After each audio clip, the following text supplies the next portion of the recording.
இன்றைய நாளின் சிந்தனைகளை மென்மையால் வெல்லும் மீட்பர் என்பதன் அடிப்படையில் சிந்திக்க உங்களை அன்புடன் அழைக்கின்றேன்.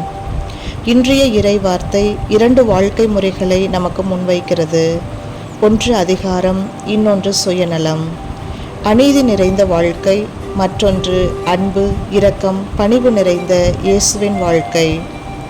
இன்றைய முதல் வாசகத்தில் மீட்கா இறைவாக்கினர் அநியாயமாக ஏழைகளின் நிலங்களையும் சொத்துக்களையும் பறித்தவர்களை கடுமையாக கண்டிக்கிறார். அதிகாரமும் செல்வமும் இருப்பதால் எதை வேண்டுமானாலும் செய்யலாம் என்று நினைப்பவர்கள் இறைவனின் நீதியிலிருந்து தப்ப முடியாது என்பதை நினைவூட்டுகிறார்.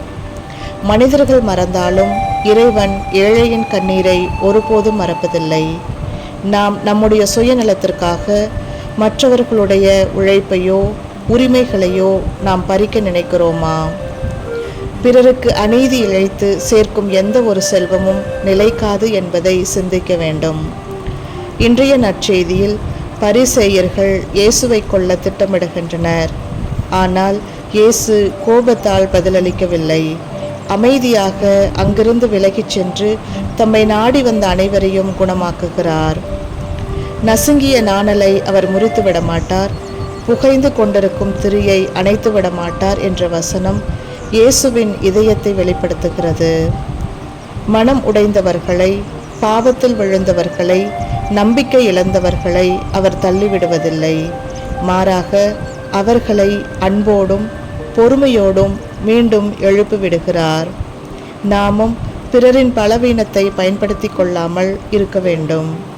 கோபத்திற்கு பதிலாக பொறுமையை தேர்ந்தெடுக்க வேண்டும். பழி வாங்குவதற்கு பதிலாக மன்னிப்பை வழங்க வேண்டும். உடைந்த மனங்களை குறை சொல்லாமல் ஊக்கப்படுத்த வேண்டும். குடும்பத்தில், பணியிடத்தில், சமூகத்தில் நாம் பேசும் ஒவ்வொரு வார்த்தையும், செய்யும் ஒவ்வொரு செயலும் கிறிஸ்துவின் மென்மையையும் இரக்கத்தையும் வெளிப்படுத்தட்டும். நாம் 2 முக்கிய காரியங்களை நம் வாழ்வில் கடைபிடிக்க அழைக்கப்படுகிறோம்.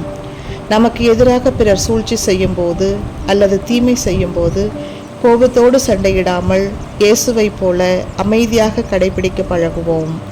நம்மை சுற்றியுள்ள நசுங்கிய நாணல்களை போன்ற மனமுடைந்த மனிதர்களை கண்டனம் செய்யாமல் அவர்களுக்கு அன்பான வார்த்தைகளாலும் செயல்களாலும் புது நம்பிக்கையை தருவோம். உம்மை போல மென்மையான இதயத்தையும் இரக்கமுள்ள பார்வையையும் பெற செபிப்போம். பலவீனமானவர்களை தாங்கவும், மனம் உடைந்தவர்களை ஆறுதல் படுத்தவும், அநீதிக்கு எதிராக உண்மையுடன் நிற்கவும் நம் வாழ்வின் மூலம் இயேசுவின் அன்பும் அமைதியும் உலகிற்கு வெளிப்படுத்தப்படவும், தீமைக்கு தீமை செய்யாமல் நன்மையால் தீமையை வெல்லவும், சோர்ந்து போயிருக்கும் பிற உள்ளங்களுக்கு ஆறுதலாய் நம் வாழ்வு அமையவும் வரம் வேண்டுவோம்.